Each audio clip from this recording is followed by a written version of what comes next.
Bearcat Bounce Podcast. Back at it again. Woo-hoo. Monday. Here it goes, Monday. Excitement abounds. It is Monday. Thank you, Brent. Yes, sir. Monday following a sweep. Bring out the brooms. A sweep, if you will, for the baseball team. Golly, it's fun watching them. Houston Cougars, 3 up, 3 down. Thrilling extra innings. My man, Derek Pitts. Woo! We'll touch on that real fast. Yet again, another addition to the basketball team via the transfer portal since the last time we talked here on BBP. We're going to dive into that and some strengths and some weaknesses we potentially see at this point of the entire offseason building roster in year one of the Calhoun era. So we'll dive into that. We are -1, though. -1 tonight. The internet bug sniped him. And now when I say internet bug, I'm sure you know what I'm talking about. Right away, we're going to bring us in. The internet bug sniped the guy that's in Athens, Ohio. So without further ado, we had to bring in a reliever. This guy's not a reliever. This is a bulk inning pitcher, a bulk reliever. We come out with a starter and we bring this guy in for 6-7 innings. So without further ado, you were going to title him Mariano Rivera. Ooh, no. That's we got a theme of today's podcast. Whoa. Pat Brendel, Keegan, Nickoson, Ryan Royer, gentlemen. How are we? Doing good. Great. Enjoyed a quiet weekend at home. The next 2 weekends are volleyball weekends. Ooh. And then Memorial Day weekend after that. So we've got some chaos coming up over the next 3. So a little sabbatical this weekend. Just kind of chilled out. Enjoyed some downtime. I like that. The chill weekends are the best weekend. Here we go. I did, since the food, I gotta always bring up the food thing. Yes. I did do something new last night. I saw it a couple nights ago on TikTok. Liz made a homemade chimichurri. Ooh. And then we put it in hamburger meat and made chimichurri cheeseburgers on the grill. I highly recommend that. He's done. I highly recommend that. It was outstanding. The chimichurri sauce. Woo! Gotta love that, man. Yeah, homemade chimichurri sauce. Oh, homemade mixed in the hamburger meat. Yeah, Liz made it all from scratch. Okay. I like that. I like that a lot. It was good. Did you use what kind of cheese did you go with on the burgers? I went pepper jack. Yeah. Yes. Always the move. Keegan's like chimichurri with little jalapeno, maybe grilled jalapenos on there. Yeah, she cut up some red chilies and put them in the chimichurri. Put the women and children to bed. I like it. It was outstanding. Right, it was very good. And then did the Rally's fries in the air fryer. Okay. Oh yeah. Okay. Toss them in the everything. No, what's that seasoning called? Blend. Yeah, the blend. Yeah, the blend. The blend. Kender's the blend. Oh, okay. Lowry salt. That was what I was looking for. Thank you, Roy. Kender's the blend. Salt, pepper, garlic. Kender's blend. That's the way to go. Yeah. Wow. Phenomenal. With some of that beef tallow that you used a couple weeks ago. We went big on beef tallow 2 weeks ago. We didn't use any beef tallow this weekend. None. You was it grill or Blackstone grill. Or stove? Grill, yeah. Straight on the Pit Boss, the pellet smoker. Opened up the chambers so the flames were right on the burgers. Yep. Nice sear, good grill marks. Oh yeah. Grilled the buns. Ooh. Yes, sir. Yeah. It was pretty high quality. Chimichurri cheeseburgers. And with a Mountain Dew, just to spite Coach Bishel because he wouldn't let you talk about your food last week. I know, so I had to. Seinfeld show returns this week. I love it. Keegan, thank you for turning off that TV back there. You never know what's going to pop on. You never know. You never know. Never know. Speaking of never touching on the TV. Ooh. TTTV, baby.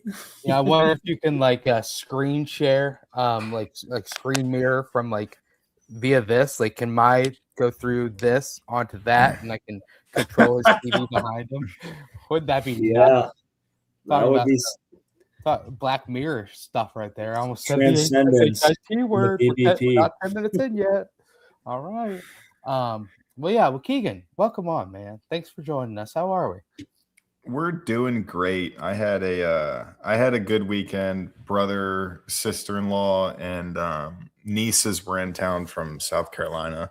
Oh, my brother ran the Flying Pig, and the entire weekend he's like prepping everything. He's making sure his meals are good, like getting his warm-up runs in, and his goal was to finish in under 3.5. He ran the full 26.2. And he got off at the start. So first of all, it was 36 degrees. I did not dress warm enough. I drove him to the race. Had to wake up at 3:30. So they start, and then me and my sister-in-law go and get coffee and breakfast, and actually crashed on a couch in a hotel lobby for like an hour and a half. We weren't at any of the stops. We weren't walking around in the cold, like cheering them on or anything. that is early. Yeah. But we get to the finish line, and like, I don't know if you know, but they have this really cool app where you can track who's running, and it shows like their pace, what they're projected to finish. And it started out like he was projected to finish in 3 hours, and then it jumped to 4. And then like we get to the finish line, and he's like 1.5 miles, 2 miles away, and we're waiting for him, and we're starting to see the clock, and it's like ticking down where it's going to be close. We're like, I don't think he's going to get there. So we start to see him right at the final stretch, and it's close, and I'm screaming at him, trying to tell him he's going to move to finish his pace. He crosses the finish line. We get a notification. I swear on my life, 3:29:59 is what he finished the race in. Wow.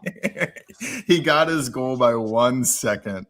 We like exploded. I almost fell over the barrier onto the highway. But it was really fun. So shout out to Corbin for the marathon. The first one he did, I think he ran it in 5 hours and 40 minutes. He just wanted to finish, and then he is already like 2 hours better. So shouts out to Corbin. How about the plethora of humble brags? Just, oh yeah, he ran the marathon and all this and that. Keegan, I mean, I think Royer could do that. Hell no. None of us are distance runners, right? No. I was a sprinter. I was not a distance guy. I ran cross country one season, like a sophomore in high school. The track coach tricked me into it. I'm not a quitter, so I made it through. But yeah, it's awful. I hate it. Yeah. I hate distance running. I mean, you Give see me all some these pads and a barbell. Don't give me a track. Yeah, same. all these Holy kids out shit. here are breaking world records and marathons and stuff like that. I saw just like a under 4 minute pace per mile. Miss me with all Stupid. that stuff. Miss me with all that. Yeah, no. But you can also walk a marathon. So let's focus on that, Royer. Touching the whole way. That'd be fun. But yeah, Hey, Brent, next Flying Pig, let's just hold hands and walk the whole thing. that would start a motion. Let's go. A movement, motion, movement, the movement. Speaking of the movement, Ryan Royer, how are we? I'm doing good. Just got back from a happy hour. Had to pour one out for Mr. John Sterling, the Yankees play-by-play radio guy. It's going to be a theme of the podcast. Chad green lighted it. So And it's gone. Home run. He did not. He Aaron did not. Judge. Green light. I know our big Yankee fan base on the BBP. So Yep. we're going to be spending a lot of time talking about that. But no, it's been good. Had a good weekend. Watched some hockey.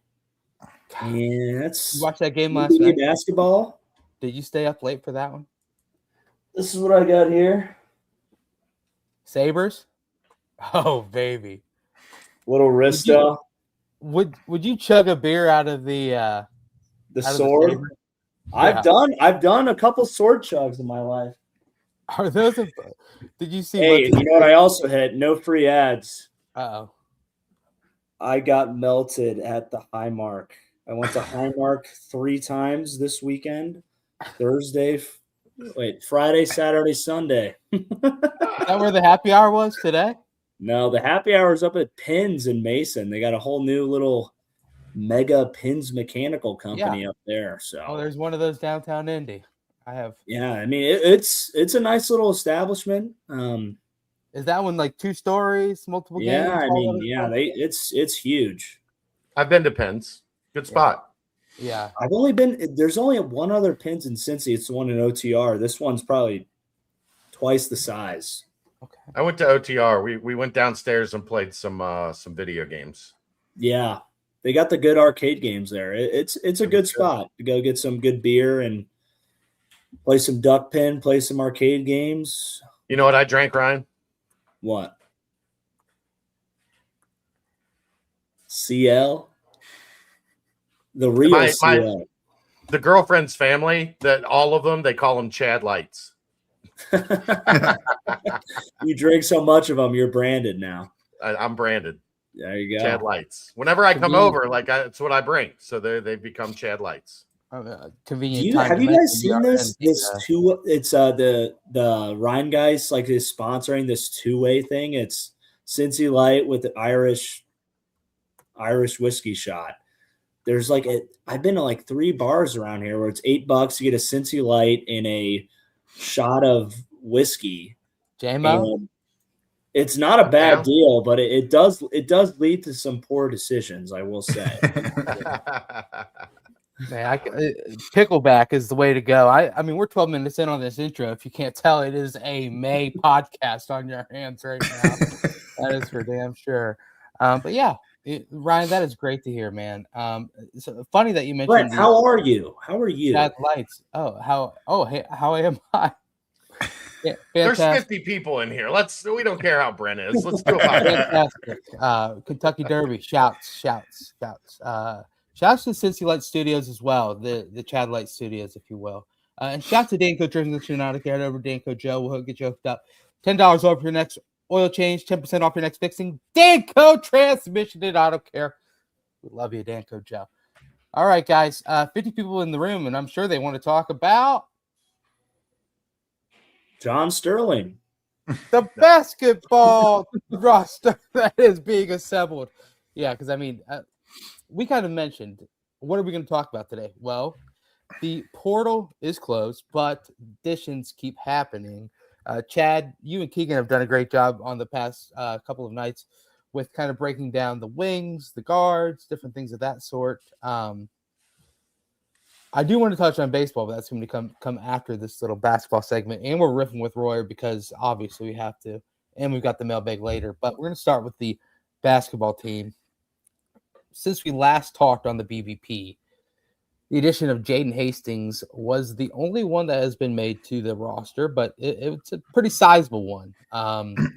Obviously, the stats don't quite jump off the page, only tad under 7 points per game, tad under 6 rebounds per game on a pretty bad Boston College team. But you look under the hood, he's got a good block percentage, he's physical, dunks everything, played a lot of minutes in a Power 5 conference. Had a monster game against Victor Locken last year. That's a fun one to look back at. 18 points, 5 rebounds, 3 steals, 2 blocks against Vic. But yeah, I guess obviously almost a week removed from then. But Chad, Keegan, I don't know how much you've discussed about Hastings' addition and what you think it means. But further on, is this kind of looking like, yet again, comes in as a junior, a chance with the 5 for 5. Oh no, he redshirted, so he'd have 2 more years here. So I guess Hastings, a good addition to the front court that obviously needed a little bit of physicality and rim protection. Keegan, go ahead. I'll go ahead. I loved, and I've said it already, but I loved the Justin Jackson comparisons on the board. And Chad was very quick to be like, I don't know if you could just look at stature and like play style and comparing him to Justin Jackson, because Jack was kind of an insane person on the court. But kind of that rebounding, shot blocking archetype, I think, is something that this team was missing. And when you looked at the bigs that they had before they got Hastings, it was a redshirt freshman who hasn't played a single minute of college basketball, and Riley Allenspatch, who has had a good career, but you kind of wondered about his ability on the boards and in shot blocking. And while Hastings wasn't like a double-digit rebounder by any means, he fits the mold of the player that they needed to kind of fill a gap or fill a hole that was present. So I thought it was a really good get, and I think they beat a couple really good teams that were kind of in play, especially Texas Tech. So I'm interested to see how he fits. Kind of similar to the Travion Carson archetype of someone who you might not think is extremely important now, but at those few key games in the season when he pulls down 12 rebounds and scores 10 points, those are the kinds of games where he can make a real difference. So I think it was a really, really important addition for Calhoun and staff. Yeah. Chad? For me, and obviously, look, you need that, especially in this league. You need some physicality, some athleticism in the front court. I said this back when he committed last week, and I'll extend it to him and Hastings. The thing that jumps off the page the most to me is really in terms of like the roster being built. You had to have a point guard, and you really, really needed a physical presence at the 5. Mm-hmm. And there wasn't a whole lot left in the portal. Jared Calhoun gets both of these guys on campus. They don't commit while they're here. They go on other visits, and Jared Calhoun still manages to go out and get his guys. Great sign for this year, but I think an even stronger sign for down the road, because you don't know how a guy is going to translate up as they keep climbing the ladder. Are they going to be able to win important recruiting battles? And look, I'm not saying that they beat Duke or Kansas or Kentucky, although I think me and Keegan could probably close better than Kentucky. Could you imagine the freak out? Did you see the most insane number of all from this Kentucky thing this offseason? No. They had 14 of the top 20 5-star prospects visit campus, and they landed 0. 70% of the top 20 players in the class of 2026 visited Kentucky, and none of them went to Kentucky. Insane. But you beat out Texas Tech. You beat out a good Vanderbilt team for Hastings. You beat out the North SEC Carolina team. push real? I think they tried. Right. I don't think, I think it was more of like, we want you to come in and have a little bit less significant role. Like you're going to be a supporting, a rotation guy, where Cincinnati's pitch was, hey, like you're going to play. Like you're going to play a lot. Right. So I think they did kick the tires, but I think he was also pretty far down the road at that point. And it's not always easy to get in when a guy's made his visits. He's talking money, talking numbers, with both schools, whatever. But yeah, I mean, for me, like that's an outstanding sign long-term that you're in the portal. You're on the back end of the portal, because look, guys, this is probably more what the portal is going to be like going forward than what it was the past couple years, where there was just an abundance of guys. Like you get a week and a half into the portal, 2 weeks into the portal. If you haven't zeroed in on your primary guys, you might be in trouble. Right. So to get both of those done, I think was a big, big thing for Jared Calhoun. The other crazy part is you look at other teams. The other thing to remember is you are piecing together an entire roster, similar to what happened last season as well. But, so you need to find the different roles and it's not like Hastings is going to come in and play 40 minutes at the 5 and 4. Like it's Right. not. He's going to go out there. He's going to give what he's given, but plus some. I mean, you got to also think about it. Like stats are what stats are, but when you're playing on a bad team, if you can find the intangibles in his game that you can see translating on a good team that help winning, then that's only going to intensify when you're on a team that's actually has a mindset, has the will to win. And I think that's what Hastings will bring here. It's funny. It's like the same as like Adlin too. Elamine, it's like you look at his baseline stats and you're like, why is everyone so excited about bringing him in? It's like, well, there's more to it, guys. Just wait. So I was excited about that side of things. And also you just watch the highlights. If you haven't seen the highlights, go watch the highlights. He's, kind of like what Keegan said. He's dunking everything ferociously like JJ did. He's blocking a bunch of shots like JJ did. It's an exciting highlight tape and one, like I said, like the ACC. It's the third best conference in the country, but it's still one of the best. Sorry, fourth best. But it's still one of the best. So it's going up against that competition game in and game out, and he's played a lot of minutes. He started every game as a redshirt sophomore, so a lot of time to come in and see how he can mold himself into what Calhoun wants to do with him. And I think that that bodes well for what is it's a good yin and yang with what Alan Spatch brings too, because it's who's going to be there to well, first off, I guess Chad Keegan, do you think there's a chance that you could see both of them on the court at the same time, or is it kind of a little bit more they're kind of pretty dead set on them both getting minutes at the 5 and 5 only? I think it's going to be difficult. Yeah. Because both of them are guys that foul quite a bit.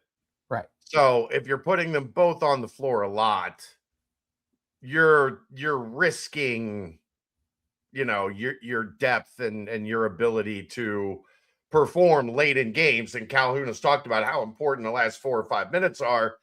You can't have both of your bigs in foul trouble with 9 minutes left in the game. They both got 4 fouls if you're planning on finishing strong. Yeah. So do I think there could be some times where you see them both in there together? Yeah, but I don't think it's going to be a regular thing. At least, as the roster is currently constructed, you would have a really hard time playing both of those guys together and holding your breath every minute they're on the floor that, you don't see one or both of them get into foul trouble. Right.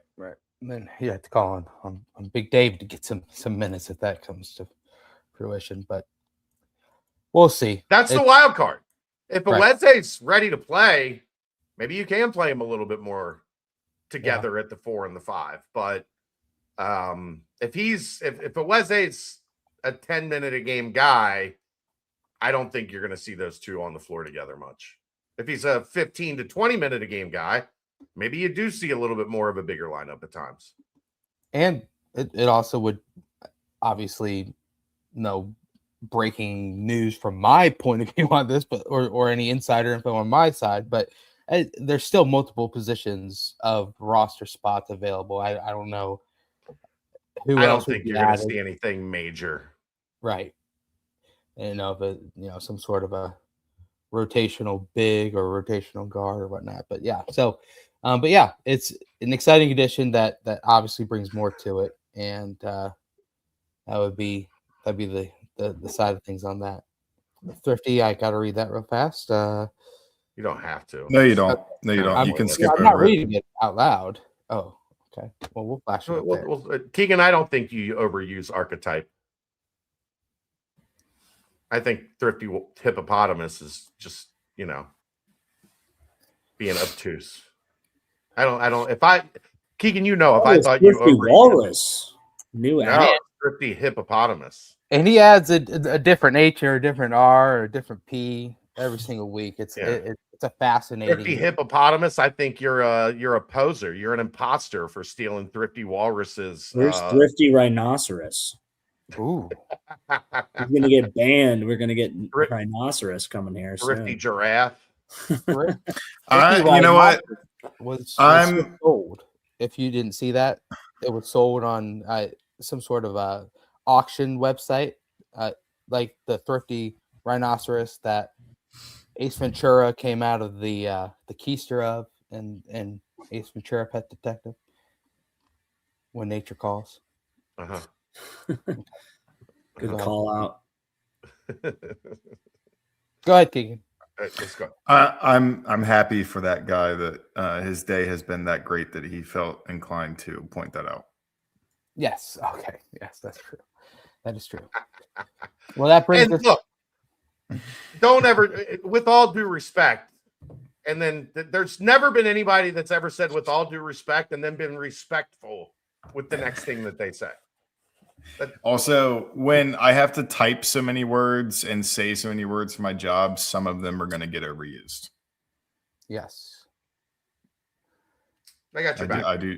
I type archetype a lot, but I'm going to keep using it because I want You to. know, Keegan, that's funny. Back in my writing days, boy, oh boy, that was such a frustrating thing where you had to come up with a different word for a different thing just over and over again. Oh, what's a better pancakes, blocks, drives. Now we have AI. Yeah, AI can help. now AI is upon us. Correct. That's Yeah, Aaron. that was it. Aaron loves AI. That's That Aaron. became- That's Aaron's burner. That's what that is. Aaron intelligence. Thrifty hippopotamus is Aaron's burner. I like it. Yes. I like it. Oh, for sure it is. Yeah, Aaron's Wi-Fi is out, but he's still able to log on and He's chart on with his it. phone from the Yeah. Thrifty hippopotamus account. I like it. Well, that brings us to the point where it's just some overall strengths and weaknesses of the roster up to this point.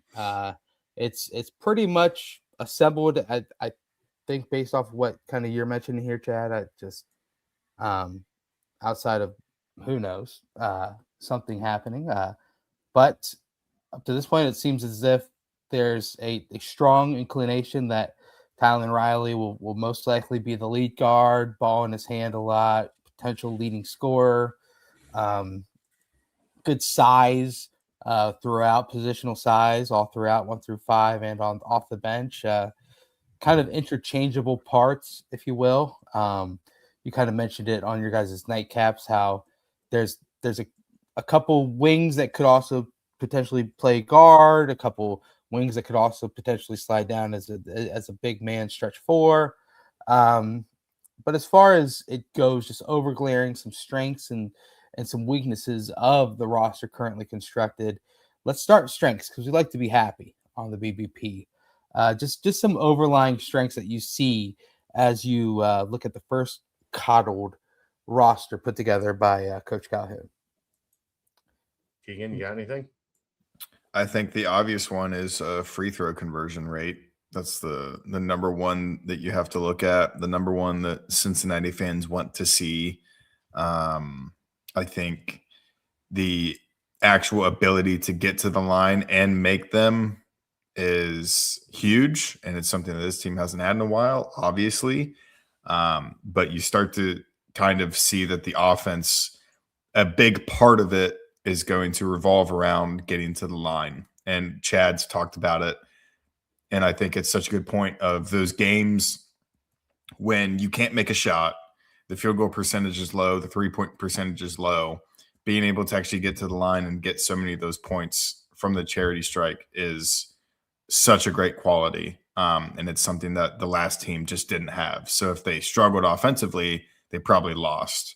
And on the very rare occasion, like that Xavier game at home that they won, they're able to just get enough stops and the opposing team misses just enough open shots to the point where you can win a 1-possession game. But if you can get to the line as much as this team looks like they might and make 80% as a team, you can go a very, very long way. Chad, Ryan, you got anything? right? I mean, the one thing we've been missing, I feel like we were talking about, is that bucket getter guard. You'd like to think their guard they went out and got is going to be able to fill that hole. What does he average? 16, 17 points a game? I can't remember. It's like 15 and a half. Yeah. Which, there was a little bit of inconsistency, with Day-Day, and then obviously Jizzle didn't pan out to what we thought he would pan out to be.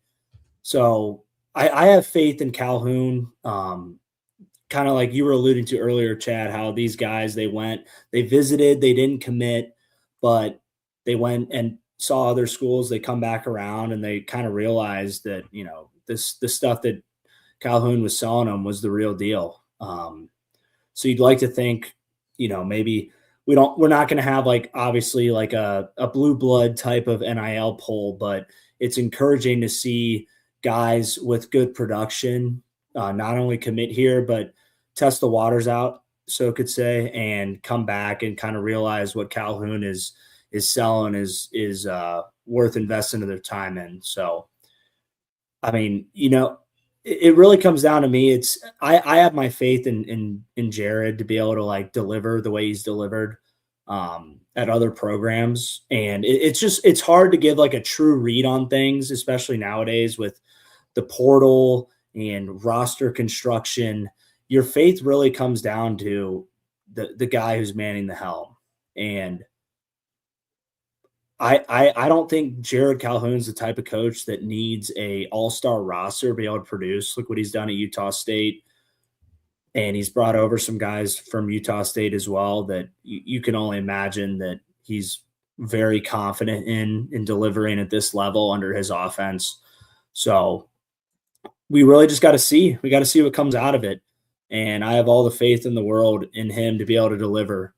I know we've talked a lot about, will he make the tournament year one? That's the bar. Obviously there's some leniency. It's coming into the Big 12, give him some time to adjust. But all indications from his growth and his mindset, especially his offensive prowess as a coach, I got a lot of faith, but you don't really know until they really start, they start gearing up in that non-con and start getting into Big 12 play. That's when you really start to see how do these guys fit. But I'm confident in Coach Calhoun and being able to make do with what he has and continue to excel. I want to follow up on that real fast. Interesting point, because you would see in past off seasons where the national pundits and the different metrics and things of that sort would rate Cincinnati's recruiting class or portal haul as a top 20 or this is a great job putting together this class out of the portal. And then it comes down to, okay, well, what is the coach going to do with all those pieces? So yeah, I do think it's interesting because you are seeing some places say, it's top 30. You're seeing mentions in the, some random mock bracketologies out there. Cincinnati's seeing the name pop up, and obviously on May 4th, it's just like wooza waza weezer. But it's now Jared Calhoun being the one pulling the strings on this put together class, and that's why I'm fascinated to see. Okay, you had a plan going into it. You recruited to that plan, to that scheme, to your culture. Well, I think it's going to be a little different now, and that's why I'm buying in a little bit more to these. Oh, good portal class put together, and now I think I'll be able to do it. Brent, that's a good highlight on the rankings of the portal. It's that's kind of like Wes Miller's, to steal Keegan's term, archetype. Let's go out. He's a great recruiter. He's a great program advertiser. Go back to Norwood. He's a great that's what Wes Miller excelled at. He excelled at getting the top rated guys in, but they always seem to underdeliver. Yeah. And I mean, I think all of us could agree that the potential of Jared Calhoun, his coaching on the court, X's and O's, what he stands for, schematically, I think he has a better argument to be a better coach than Wes Miller, right? His success rate, always exceeding expectations as he grew up through the levels of college basketball. There's more there than what Wes had. And Wes was able to he didn't always he wasn't delivering at the level it is in, but he was able to recruit. So he was always kind of like leaving you on the edge of your seat. It's he's got all these guys coming in, like he's finally going to deliver.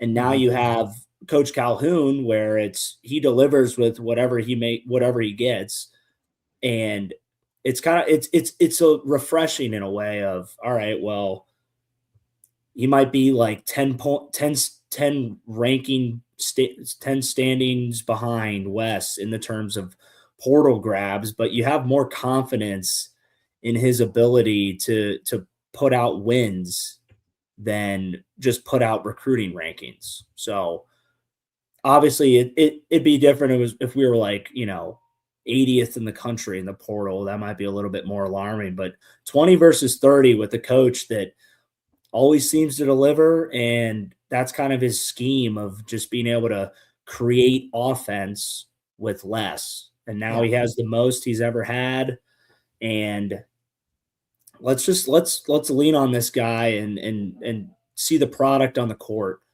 So I'm excited, even though we might be a little bit behind, 10 points behind in the rankings of recruiting than we were before. I got more confidence now than I was in the past 6 years. Yeah. Chad, strengths that you see on what has been put together, filibustering real quick as you get ready. There we go. I am hoping to see something I have seen very little of in my time here. 19 years. December will be 20 years on the beat. There've just not been very many good passing, legitimately good passing teams. Yeah. And if you're going to run off really good offense, if you're going to be a team that's an offensive minded team in today's college basketball, if you're going to do it off the bounce, you almost have to have elite players that can play off the pick and roll, that can get downhill, that are shifty, that have some change of speed, some fluidity to their game, like NBA guys. Like that, if you're gonna be good off the bounce, that's what you have to have. The teams that are changing the way that the game is perceived, the way that the game is played, everybody talks to the teams that shoot the best, teams that make a high percentage of three-point shots, and they're right. But what do almost all of those teams have in common? Open rhythm, catch and shoot threes. Right. There's not many great, unless you have Steph, who can, just an elite, the elite of the elite, off the bounce, shake, step back. Those guys are very few and far between. You have to be able to move the ball via the pass, because the pass moves faster than the defender. If you're dribbling, guys can keep up with you. Guys can stay in front of you. A guy can step over and cut you off. If you can really pass and you can really create separation and you can get the defense in scramble mode, you're going to be better on offense, because your guys are going to be taking in rhythm, higher percentage, higher quality looks, whether that's from three, whether that's from mid-range, whether that's at the rim. And when you look at this roster, I think there's a lot of guys that are going to fit into, I think they recruited to this. I think Tylen Riley can pass. I think Carson can pass. I think Tejada is a pretty good passer. I think Allen Spack for a big can move the ball. That to me, we've seen most of Perryman's most of Perryman's highlights are passing, are getting the ball down the floor quick to find somebody open and get an easy basket. And offense is so much more fun to watch. It's so much more cohesive when the ball is popping and the defense is scrambling and the end result is open shots. And that, to me, I think is going to be the jump that we've, what would you think, Brent, is the best passing team you've seen? I mean, I think it would go back to like Jake and Jaron and Kyle and Gary, except for Kyle. Kyle didn't come here to pass. No. I mean, it normally equates to the winning teams are the ones that pass the best. I think that Jake squad, and it started honestly at the point, and I know for the most part Justin just brought the ball up and kind of initiated the offense, but it was just pass getting things flowing. Yeah, Jaron was a great passer. That team was just a thrill to watch because it was so good at passing all the way through. Gary, obviously, just a great, just high IQ guy. Kyle, not so much. Kyle was there to get that ball and shoot that ball in basket. Case, I just want to check. We've got a couple of super chats. I don't know if we've acknowledged. Well, go ahead and acknowledge what we got. We got 2 from Tonk, 1 right after the show started. Oh, I don't know if I can click on it. I can't click on it. There you go. Happy Monday, Happy Monday. Bearcats baseball are very close to having the best season in UC history. Fun fact, Sandy Koufax actually played basketball at UC, not baseball. Did not know that. Great fun fact, Tonk. Yeah, and then the first one. He was recruited in to play basketball. Tonk. He did play a little baseball too, but yes, he was recruited in to play basketball. Yes, very fun fact, Tonk. And then the first one was from 8:04 p.m. Country Reds take me home to the place where I belong, Cincinnati. So I don't have that one. That's weird. It's in Starred. If you're in comments, go to Starred. Huh. Wow. So I just wanted to make sure.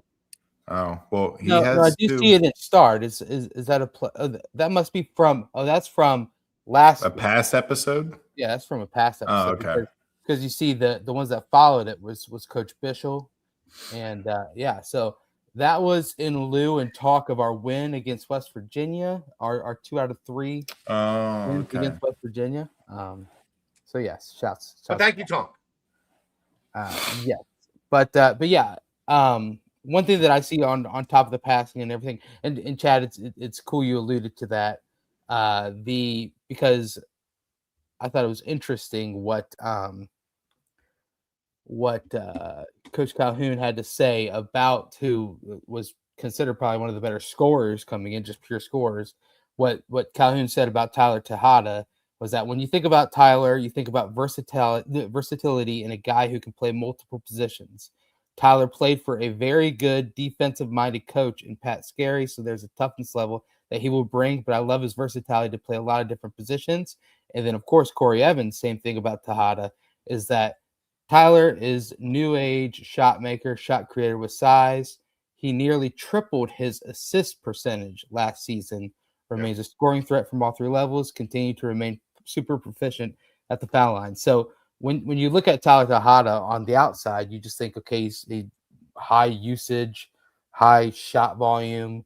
He's going to come in and kind of just be, a third, second scorer on the team and just, kind of take up the shooting side of things. But no, both Corey and Calhoun mentioned the fact that he has positional versatility. His assist rates are high. So obviously they're looking at things just beyond just scoring the ball. They're looking at passing and things of that sort. So that's cool to see. One strength that I saw, probably the main strength to me until they added Jaden Hastings, was that everyone that they added was a winner. All their previous spots that they've been, they, are going to NCAA tournaments. They are, competing for conference championships. They are playing in the NIT championship game at a high level. And I kind of throw joking at Jaden Hastings, but Boston College was not close to sniffing anything. I mean, hell, Mason Madsen couldn't save them for all things considered. But yeah, it's a scenario where going back to the press conference that Calhoun had, introductory press conference, was he recruits winners. He recruits to his style and to his scheme. So, and the proof is in the pudding. All the Utah State guys, obviously, he knows can come in, and he trusts and believes that they will be able to produce at this level, whether it be now or whether it be in the future. And then, of course, you add in, like I mentioned, multiple guys that competed for all these different high-level things. So winning, that's what I like to see. Please just continue to win. And, of course, free throws are nice.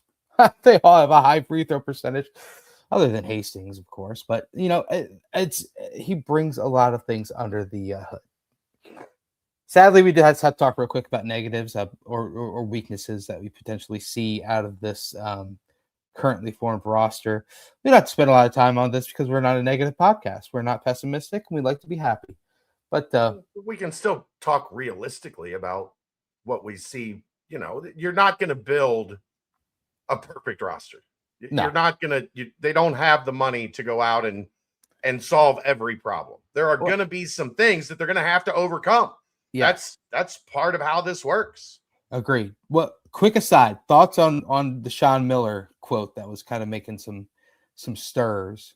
I think that if what he said was true, and that there's 15 to 20 teams that spent over 20 million, the portal was not that deep.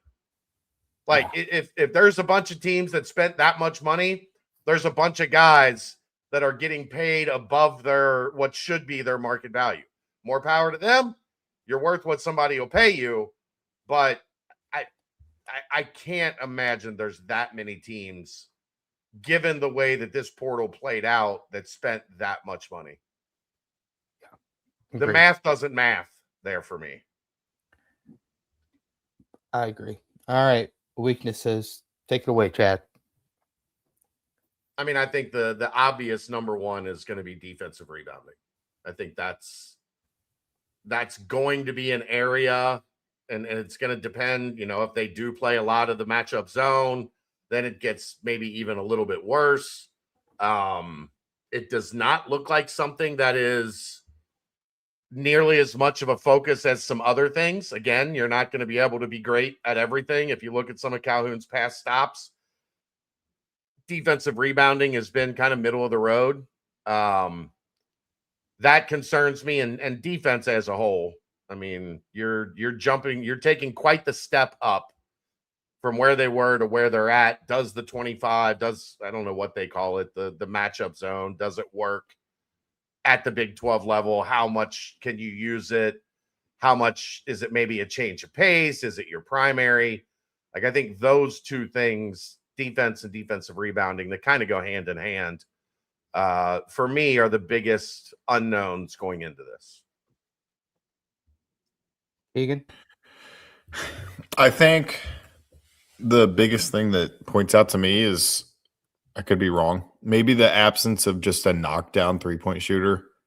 I think when you look at the percentages, I think Mahaffey is the highest at like 39.5. Colvin has it. Colvin has it in there at 41 as a freshman at Purdue, but he was very much hot and cold and very inconsistent last season. Mm-hmm. I just think of like Wes Miller's teams the past couple years. Last year didn't really have it. Maybe you could say Day-Day, but that's not his role. But Seamoss, the 2 years before that, I mean, he was a guy who you were going to expect to shoot 7-8 threes a game. And when he what about Jizzle, man? 40. He's not a 43% knockdown, baby. Yeah. I mean, like a high volume kind of, Brent. I love you so much, Brent. Okay. So I think that's something that maybe a guy can develop into. Maybe that's what Mahaffey ends up being. Maybe that's what Colvin ends up being if he can have a great year, just a 3-and-D kind of guy. So I think the 2 years with Seamoss, you knew you had that guy who could go and get you like 23 points when he explodes from three and be pretty reliable, even though he wasn't. He had the really hot start to 2024, 2025, but then kind of tapered off. So I think the absence of a knockdown 3-point shooter, and then also maybe the absence of somebody who can develop into that, is a weakness. So maybe there's a high school guy they can bring in. Maybe there's a guy from overseas who just shoots the lights out that they can bring in late. Ryan, you see any weaknesses, or do you think this is squeaky clean, undefeated, Final Four? I don't know.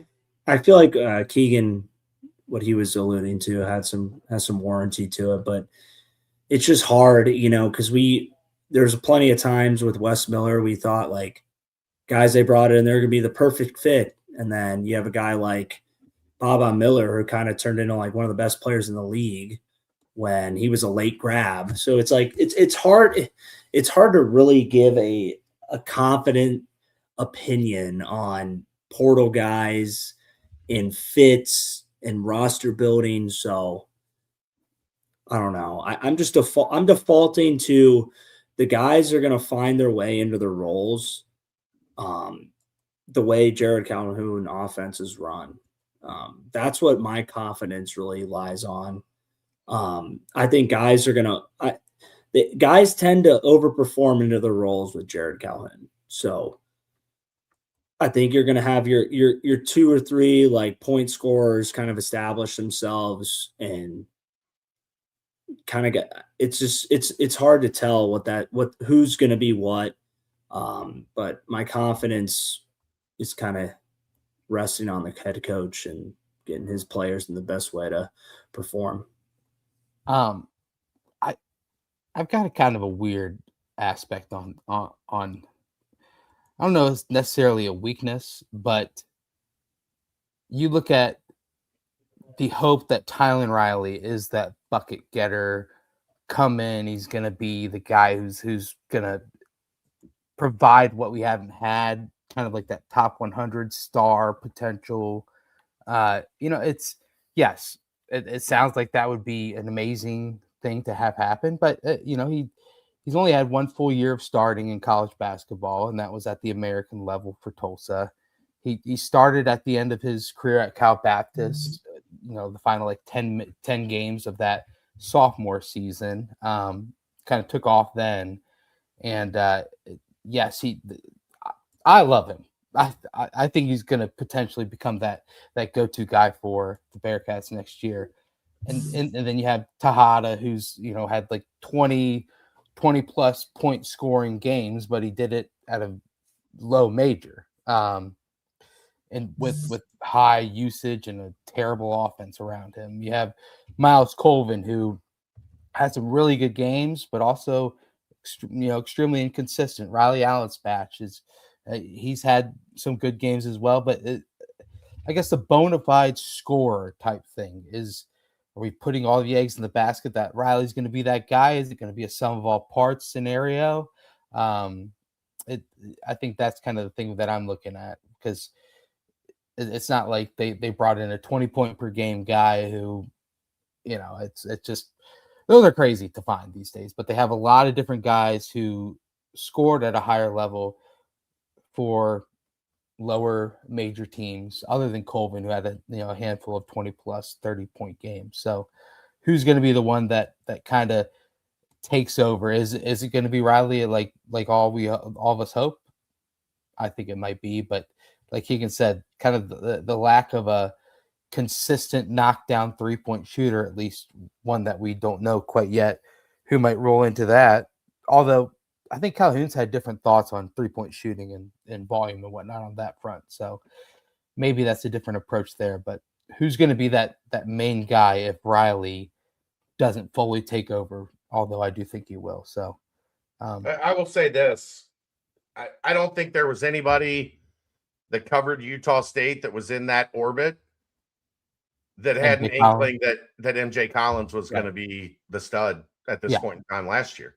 Yeah. So, that's something we're going to have to adjust to as time goes on with this, that he potentially does look like he's able to go find some guys that maybe have underperformed their talent level and get a jump out of them that's potentially unexpected.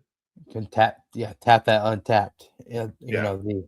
Just scratching the surface. Well, Calhoun makes sure that guy fully itches that scratch.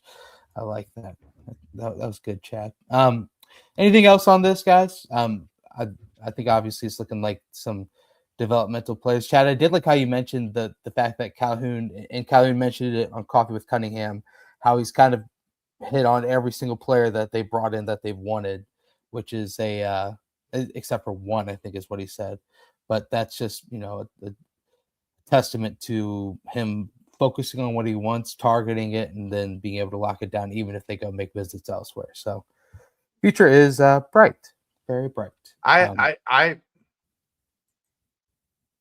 think Brady's trying to pull one over on us here. Should look into picking up Drew Weber, the big man from Buffalo, New York. I don't have any. There's no Drew Weber from Buffalo that I'm finding. So I think this might be Brady Young, the former punter. I know. Hopping into the podcast. It's a good try. Is Wadley on campus yet? Quentin Wadley, 4-star class of 2026 recruit. Yes, he is on campus to begin his official visit. One of 2 official visits on campus today.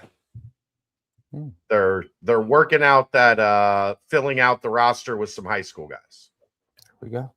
How about if you're not a Bearcat Journal member, I'll give you a little inside scoop. There was a visitor today that only Bearcat Journal has reported. Hakeem Weems, 6'9" center from Bradenton IMG Academy. Brent, do you know who the head coach is at IMG Academy now? I think I saw Marcus Sykes, right? Marcus Sykes, my guy, Marcus Sykes, is now the head coach at IMG Academy. So of Syracuse game fame. I loved Marcus Sykes. He splashed like 6 threes that game. I loved Marcus Sykes. Like I was just getting started. My first year of covering the team was Mick's first year. So my first 2 years were Sykes' 2 years. Mm-hmm. The nicest, most awesome, like all-time good guy, Hall of Fame. And now he's coaching at IMG. I think they've got 2 5-stars in 2027 at IMG. So he's got a squad. That could be a little Bearcat hotspot. Hey now. Yeah, Sykes would do pretty solid in today's game, I think, if the ability to stretch the floor as a big man. But I love me some Marcus Sykes. Just an awesome dude. So gosh, that first year you covering it, that was a fun team. There was some moments. It was also the non-conference that first year was fun. The conference that first year was that was a long first season. I'll tell you that. Right Xavier, and that's all that matters, Beat Xavier with a bunch of JUCOs and leveling up type guys. Kenny Belton, Kenny Belton wasn't on that first team. Was he on the? I thought he was a freshman, redshirt. Not on the first team. The first team, the only freshman was Deontay. It was Sykes and Gentry, Jamal Warren, John Williamson, Timmy Crowell, Cedric McGowan, Ronald Allen, Hollywood Ron, Brandon Miller. I'm forgetting one. Marvin Gentry. Yeah, Marvin Gentry. That's what I was forgetting. Warren. I said Squad, Jamal. baby. Golly. I've got an all-time Jamal Warren story that I can't tell on the air. Oh. Head over to the Patreon website. We'll be able to give you. I don't even know if I can tell that on page. That might be like Catch Me at the Holy Grail only type story. Okay. Holy Grail, 7 Chad Lights deep, and we will 7 Chad Lights deep. You might be able to get that story. I love it. All right, let's timestamp. Do a little riffing, do a little baseball, and then we'll mailbag. Timestamp brought to you by Quick Paper Supply, your local and family-owned restaurant supply company for all your non-food products. They service over 150 restaurants with weekly, low minimum next-day deliveries, providing a wide range of food service products from to-go containers, cups, custom printed products, eco-friendly, and much more. They also have cleaning and restroom supplies for all your janitorial needs. Call Nick 513-470-2029 and reference Bearcats for 20% off your first month of purchases. What's up, Greg? Well, guys, it's that time where every week we try and do it if we don't run out of time. It's always my favorite segment when we don't do it. Ryan calls me right after the BBP's over, and we do it just me and him, 1v1, riffing with Royer. So, but we get to do it on air tonight. So, Ryan, go ahead and take it away. What is your guys' final standing position for the Bearcats baseball team in the Big 12 standings? They're what, 6th, I think, right now? Yep. There's kind of I think it's the 2 or 3 teams ahead of them. It's kind of up for grabs.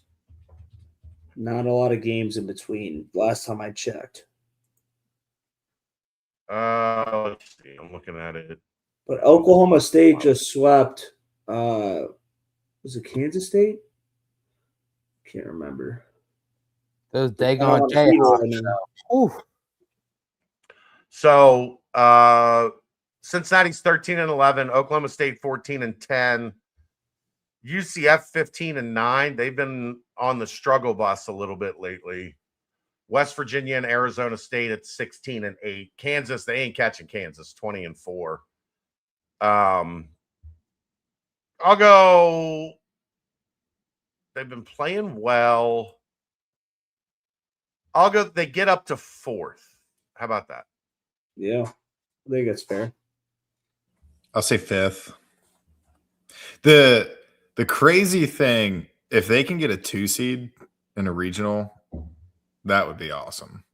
I mean, I know the goal has always been to like host. I don't know if that's in the cards, but they are just one of those teams that has always been, if they could just get a 3 seed in a regional, just be like one of the non-auto bid teams, which is what they were last year. The thought of them actually getting to a 2 seed and being that level of team, that's crazy. So that's a huge step if they can get it to a 2 seed. Their 2 remaining opponents are 11th and 12th out of 14. Kansas State's 9-15 in the conference. They go there this coming weekend, and then Texas Tech is 7-17 in the conference, and that's where Cincinnati closes out the regular season at home against Texas Tech. I mean, realistically, you could win 4 out of 6 there, which would put you at 17-13. I think you could jump up a spot or 2 there. Yeah. Yeah, I mean, they're playing great right now. Yeah, no, I was going to say, I guess we can touch on some quick baseball, but you know what? They are fun to watch. Keegan, I saw you were tweeting during the game yesterday. You were locked in like I was. Man, they are just like, they should have won that game 10-1 yesterday. Multiple innings, leaving the bases loaded, stranding runners left and right. And then, of course, just, Houston got 2 runs. That was a hell of a play in that bottom of the 9th with the sack bunt scoring 2. Like, it was an unbelievable play. But, they're hitting stride at the right time. I mean, Logan Knight being healthy, obviously he was pulled from his start last week, and all of a sudden he's back out there pitching a gem on Sunday. So all things are pointing in the right direction. I think they slide up to 3rd, but golly, they're fun to watch. So you probably got them going, 5-1 over these next 6? Oh, I could see them sweep. But yeah. Let's go 5-1. Hey, rose-colored glasses right now. That's all I want to say. Nate Taylor is shoving. Yeah, and Taylor's 11 strikeouts on Saturday. Thrifty, you're good, man. We're messing around. I can't take myself that seriously. If I took myself that seriously, I'd make myself quit. Yes. Here's what Thrifty, you've been around long enough to know. Around here, if you're gonna dish it out, you better be ready to take it. Like we're coming back at you. You're all good, brother. We're just giving you a hard time. Crypt Keeper comes up with this, Brent. Did you know, as a professional sports journalist, that the name Underdog came from a racing horse called Underdog? Wow, Crypt Keeper spitting facts tonight. No, I did not know that, and I am not a professional sports journalist. So, sorry, I didn't know that. I Professional pay you. sports So gambler, though. technically, you're a professional podcaster. You get paid Yeah. for it. Yeah, yes. I'll take podcaster personality, no doubt about it. Journalist, not so much. You used to be a professional journalist, but then you stepped away from that job. That job stepped away from me. It's a better way to put it. Sorry. What did you guys think of the biggest story from the Derby, which was Joe Burrow having the gall to wear a T-shirt? I can't believe he did that. He should be fired into He's the a sun. fashionista, bro.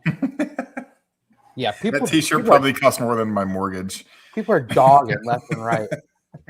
How about? Did you see what the official Kentucky Derby Instagram account did? On Friday night, they tweeted out.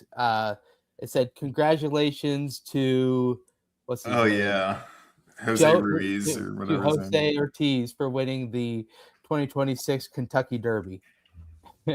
like they put that out on Friday night, so, and then he won.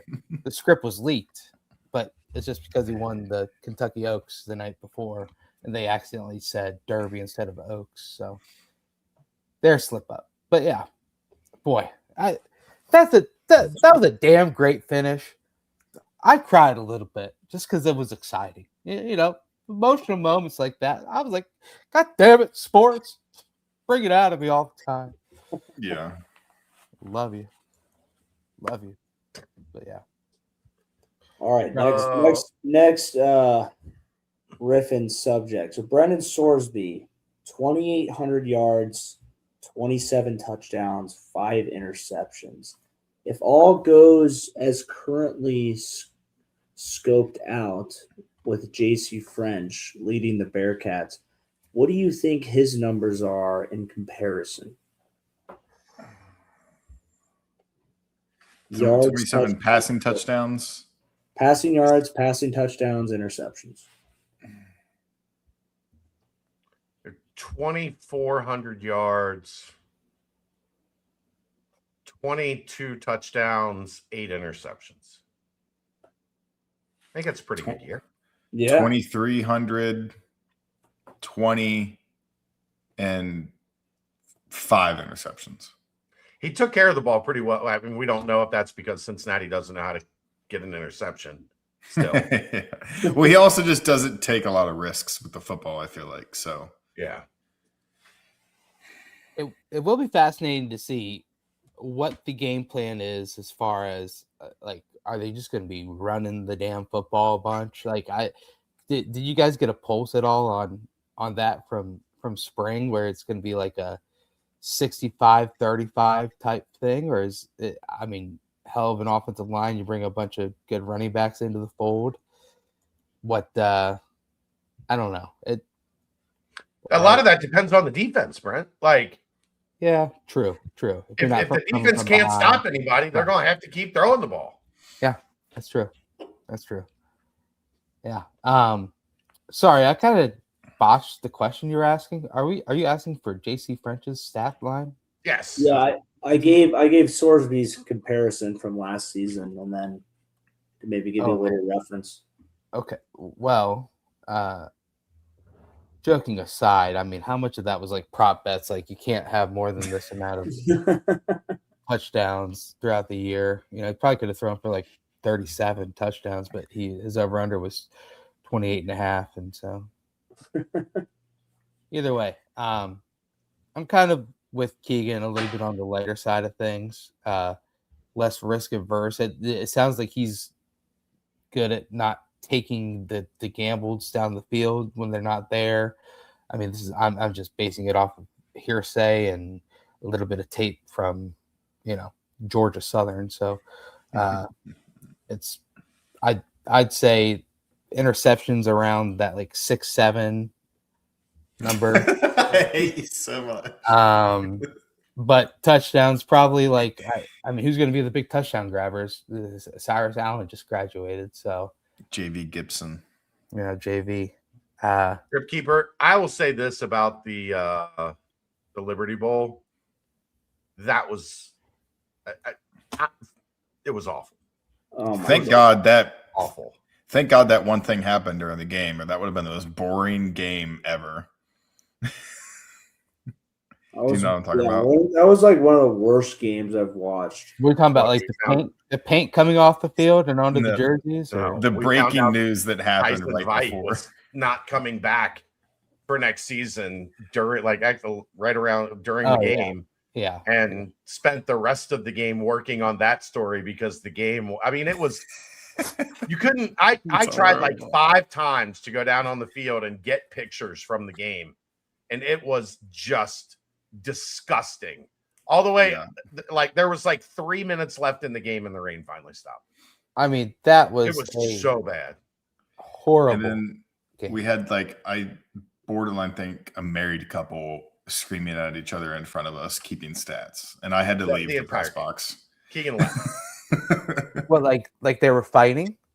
Yeah, like don't give me attitude. I wasn't giving you that. No way. Yes, in the press box, it was bad. Oh, baby. All right. 7 yards for Zion Johnson. It was 6 yards. It was not. It was 7. I had 7. Don't snap at me. Yeah, wow. It was. I mean, to be honest with you, though, Keegan, interesting decision by you. That would have been more entertaining to watch than the product on the field. I can't do that kind of stuff. Like uncomfortable conversations between strangers. I can't do it. I got up so fast I left my beats in there, and they had to ship them to me because I left them in Memphis. They shipped them to you? God, yeah, for free. It was sponsored by FedEx, so okay. They had to take care of me. Did they use UPS? No. Did it come FedEx? Yes, they sent it through FedEx. Yeah, the people that put that game on were awesome. Like that hospitality was cool. Everything else. Chad got free ribs in the freaking elevator. Ribs in an elevator.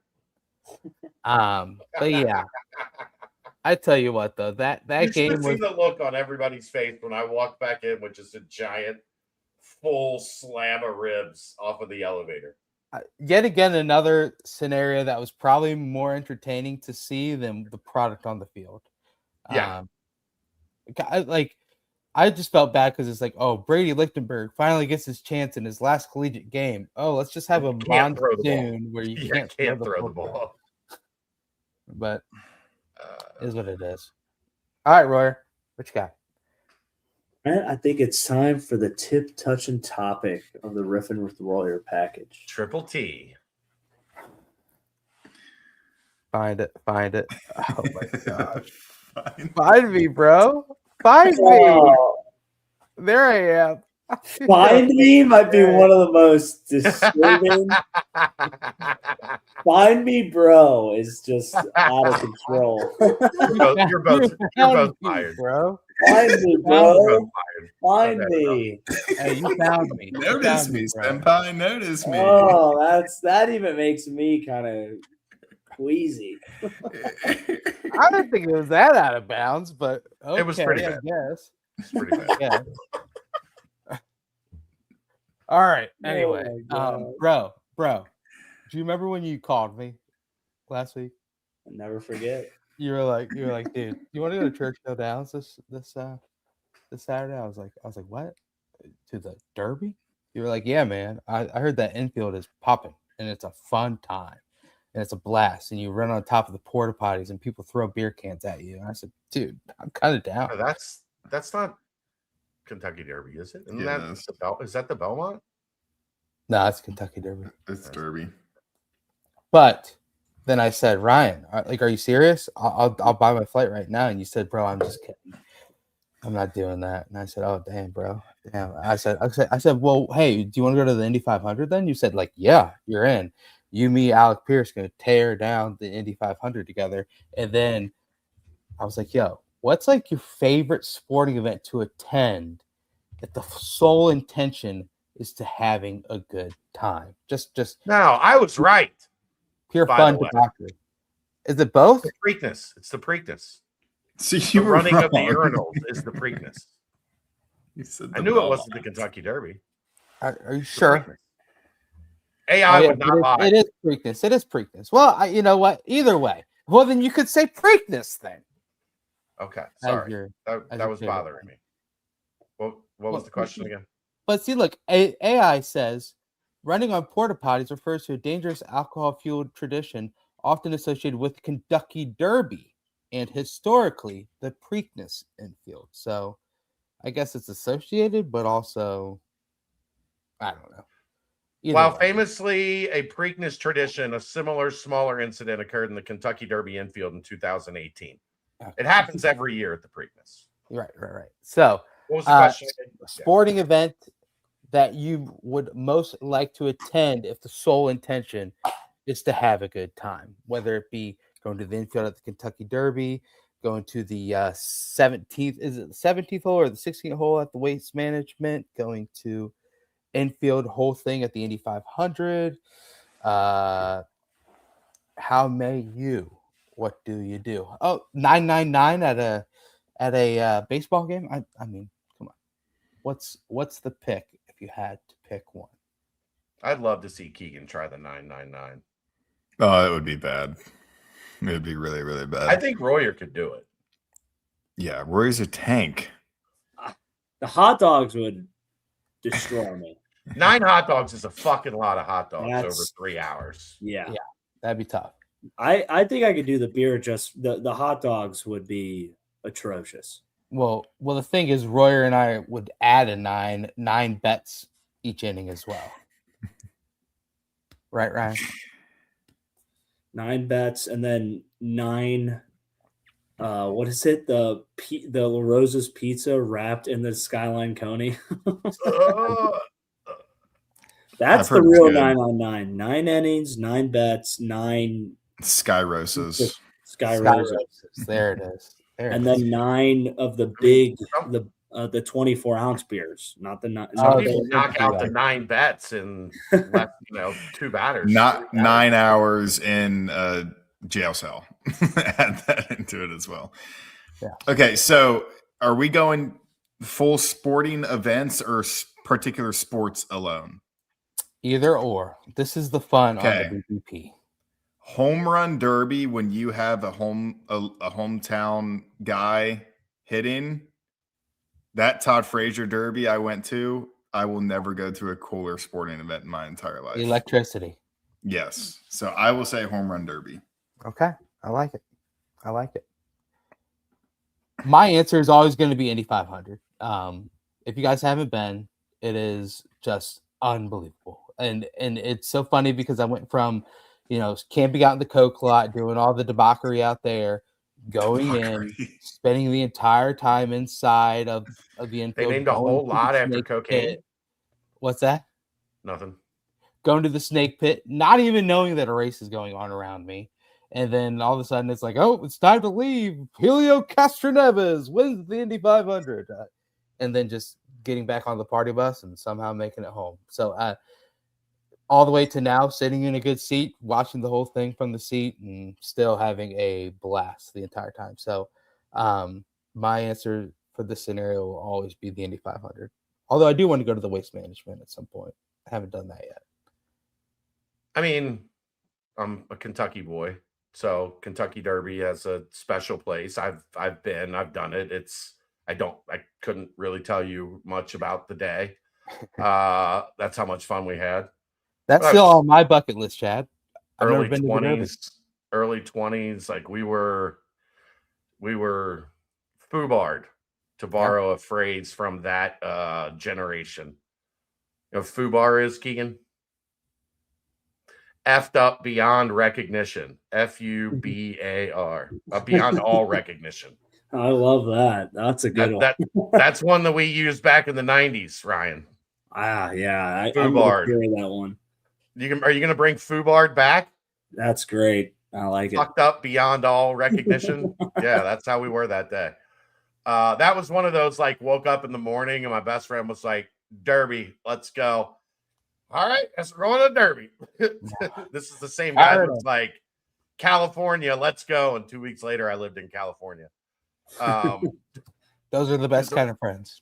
He might have been a bad influence, but I had a great time. Yeah. Maybe because it's coming to America this summer. I would love to do a men's World Cup final. Ooh. Yeah. My buddy's doing that this summer. He's stoked. It sounds so fun. We did the women's World Cup final in the Rose Bowl when I lived out in LA. That happened to be when I lived out in LA. Was that when they won it? Yeah. Yeah. Yeah. And that was aggressive. It was aggressive. It was a good time. It's a very good time. Right. But a men's World Cup final, I think, would be like just the singing, the partying, the everything in the atmosphere. I think that would be incredible. Quick callback to Tonk's Sandy Koufax I mentioned. I wore a Sandy Koufax jersey to the Indy 500 like 6 years in a row, and like, boy, you get so many shout outs about Dodgers fans, and pretty much anyone that loves Sandy Koufax is going to give you a shout out. So, shouts to Sandy Koufax. Roy? I can't believe you skipped the Star Wars reference today, Brent. May the 4th be with you, Chad. Not a Star Wars guy. So I'm a Star Wars guy. May the 4th. What's your favorite Star Wars movie, and why is it Rogue One? Rogue One is my favorite. 100%. Empire Strikes Back. Dude, Mine is Episode 1 because of Jar Jar Binks and Darth Maul. It would be. It would be. That was on TV the other day, and I was just casually watching it, and it was just horrible. Oh, it is dog shit. I'm surprised that even made it to the theater. My favorite would, I don't know. I feel like I do well at the Indy 500. Seems like it's kind of my scene. That's got a Royer vibe to it for sure. Yeah. I mean, that waste management, it's also kind of just degenerate, dumbass. So I could probably survive that as well. Yeah. That's like a Ryan 3 years ago, more than a Ryan today. Yeah, I'm so much more mature now. It's crazy. I could never do something like that. You're going to high-end steakhouses with your NFL friends. Like, life has changed, Royer. No, I'm going here, man. I agree. I got melted at the Highmark, baby. Dude, you got to get them to sponsor us. Are they sponsored? Like, can you talk to somebody? Yeah, I can. I can. I mean, I go there literally 2 or 3 times a week, and I made acquaintances with the bar staff. So we'll start talking some sponsorships at this point. We need a mailbag sponsor for the BBP. So get Highmark, on it. What's that sauce? Is that like a fry sauce? I think it's a fry sauce. Oh, it's so good, man. Okay. I'm a big sauce guy, if you can't tell. Yeah, so a good fry sauce goes a long way. You're a big sauce guy, Brent? I am. You like it saucy? I like to go heavy on that sauce, baby. That weekend water, that gets me going. Oh, you're talking. Now we're talking. I'm gonna have to touch tips again. You always take it one step too far every time. You know me, twice on Mondays. All right. Well, I guess we could timestamp and head into the mailbag. You don't want to baseball for just a brief moment before we mailbag away? We touched on baseball on Ryan's first riffing, but yes, let's do real fast. Keegan, thrilling weekend affair in Houston. Derek Pitts. It seems like different players are kind of having their moment in different series, and it's all tying together at like finding the stride at the right time. I mean, whether it's Coates going on a home run binge or whether it's Jack Natili having himself just a great game. He had one against UC, great game against UCF, another great game in the West Virginia series, another great game in the Houston. It just seems like each game has a different player that kind of highlights. We finally had the Con Daniel game against Houston over this past weekend. So you're a baseball guy. This team is just an absolute thrill to watch. Yeah, absolutely. And I mean, for the most comprehensive coverage of BCJ for baseball, make sure you're reading Tim Adams' stuff on the website. He does a great job. I think he gets to talk to Coach Bishop like weekly.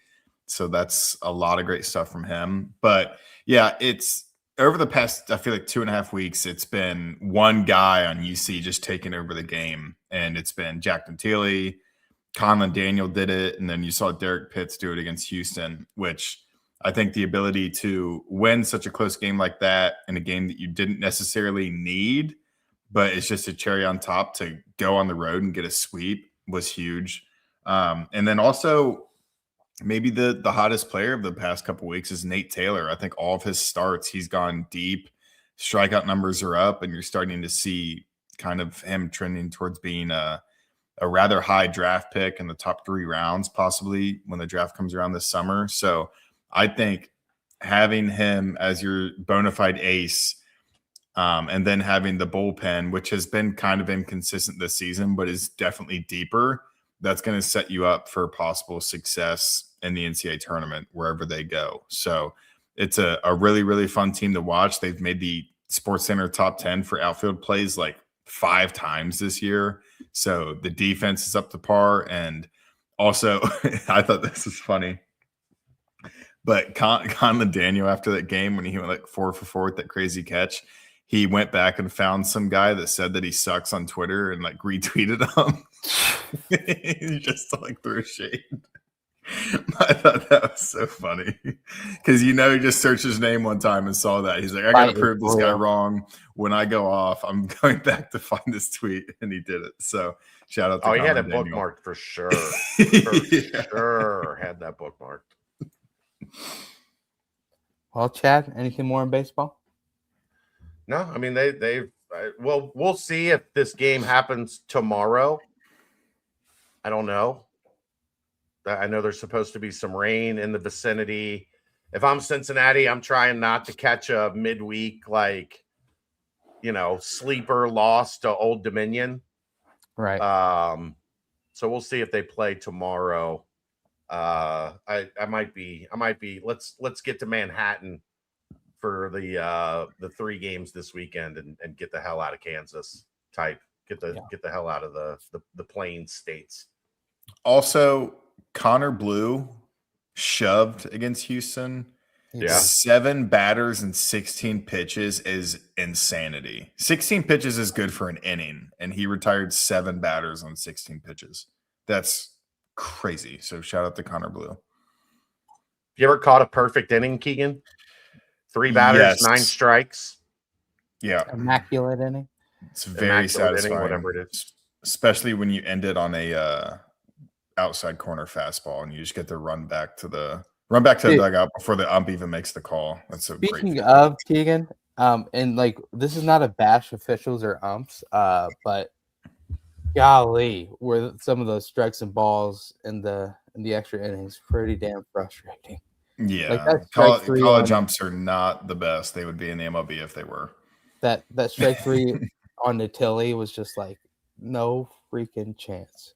Yeah, but whatever. Still won. So in the end, all right. Let's timestamp. Quick Paper Supply, your local and family-owned restaurant company for all your non-food products.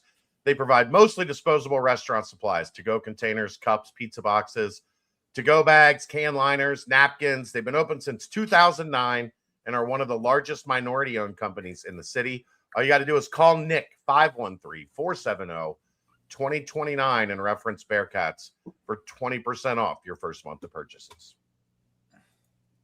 All right. Well, Aaron's out, so Yes. Is the mailbag all set up and ready to roll? What do you think, Brent? Do you doubt me? I've never Chad doubted you a second in my life, other than when Josh Reed was mentioned, but we don't bring that up anymore. Let's start in the football mailbag where we always do. Merc, over under 4.5 decommits this year. We're already at 2. Probably over. Like it's just how things go. I'm probably over. Telling you, there's a decent amount of these kids that are just committing to Cincinnati to get on bigger schools maps. Like they commit and they don't really have the intention of playing there. It's not inside info. That's just the trend that I'm seeing over the past couple years. And guess what? There are kids that are committing to a school in the Sun Belt in the hopes that they get on a Power 4 radar. Like that, there's levels. It's not an exclusive to Cincinnati thing. It's until you're at the top of the food chain, that's what happens. Yes.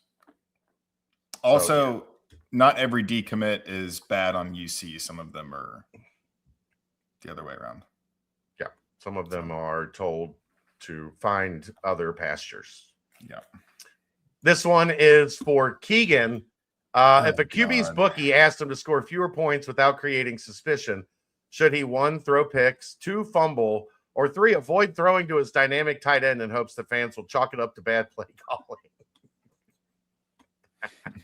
I'm going to plead the 5th. I don't want to get like a subpoena because this is going to go to the FBI apparently, so I'm not saying anything.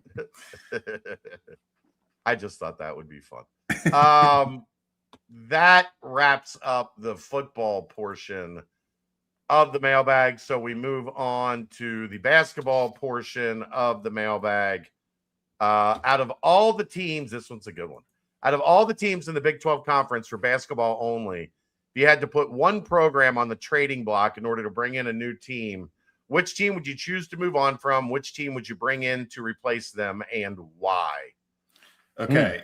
Important clarification. Are we trading for equal value, or are we just saying get this bad team out, get this good team in? Get this bad team out, get this good team in. Okay. Does it have to be like at all I mean, I guess geography is out of the freaking. Geography does not matter at all anymore. Right. I am trading Colorado for UConn. That's okay. It has to be a realistic thing, like a team that could actually. I know that is. That's what I'm saying. I'm agreeing with you. Yeah. That was going to be who I was going to pick. But I can't say like Duke because Duke's not coming to the Big 12. Unless the ACC blew up, and they would go to the Big 10 because they're an academic powerhouse too. They don't have the size. Like they're small. Like that's the thing. Like Duke is not. If the Big 10 wanted somebody, it would be North Carolina, because North Carolina is a land grant state institution. Like that follows the Big 10's kind of modus operandi. I wouldn't rule Duke out. I would at least say it's. Look, we've seen some like crazy shit. So Duke to the Big 12 is not like insane, because I think when you look at the ACC, like Virginia and North Carolina are the two, and Clemson really are the schools, like their AAU status, and they fit a lot of the land grant state institution type requirements that the Big 10 has. So I wouldn't rule out Duke. Duke, I think, would be in play, Keegan. It might be a long shot, but I think they'd at least, like, there's a path to where that could happen, where one of those conferences. Duke football isn't really a draw. Like, they're not knocking anybody's socks off. Nobody's beaten, and basketball just doesn't move the needle like football does. Kick out Utah, bring in Louisville. Give me the Big East back. Yeah, I mean, Utah's interesting because there's at least some basketball history there. They've at least had stretches where Utah was really good in basketball. Yeah. Colorado, no, nothing. If Hurley was still at Arizona State, I'd say Arizona State, but I like Randy Bennett. So yeah, they brought in a haul. Chad, kind of funny you mentioning like the what's going on at Kentucky. How about LSU's roster right now? They've got one commit. Yeah, it's not going great for Will Wade. Apparently, they're trying to get on Quincy Wadley as well. I'm sure they're probably trying to get on everyone. Everybody, at this point. Overseas. the obvious answer is kicking out Colorado or Utah. I agree though. Utah did they go to the national champ? I know they went to the Final Four that one year. They also had a number 1 overall pick. Can you guys name that number 1 overall pick? The Van Horn. No. Andrew Alex. Bogut. Bogut, Oh, yeah. Yeah, so I'll kick out Colorado. Yuck. And Bringing in UConn. I think UConn's a good answer because, screw the Big East now. It's just a put together yuck. And so, yeah. Brian Hayes just hit a home run. Wow. The wind is blowing out in Chicago tonight, boys. Take me over. The UConn thing, I don't want to be like the Big Ten and force like Arizona to fly to Connecticut on like a Thursday. Yeah, that would really frustrate Tommy Lloyd to turn him into Mick Cronin, wouldn't it? Probably. Yeah. Let's keep it moving. Do you think Calhoun will implement the matchup zone defense as the primary, or will they likely play man-to-man while mixing up the zone occasionally? Also, how much full court press do you predict we'll see this upcoming season? A real full court press? I don't know that answer yet, Tucker, because I think you're going to have to get through some practices and see what you've got as a unit before you're really in a position to like, this is what we're going to do. This is the way we're going to go defensively. I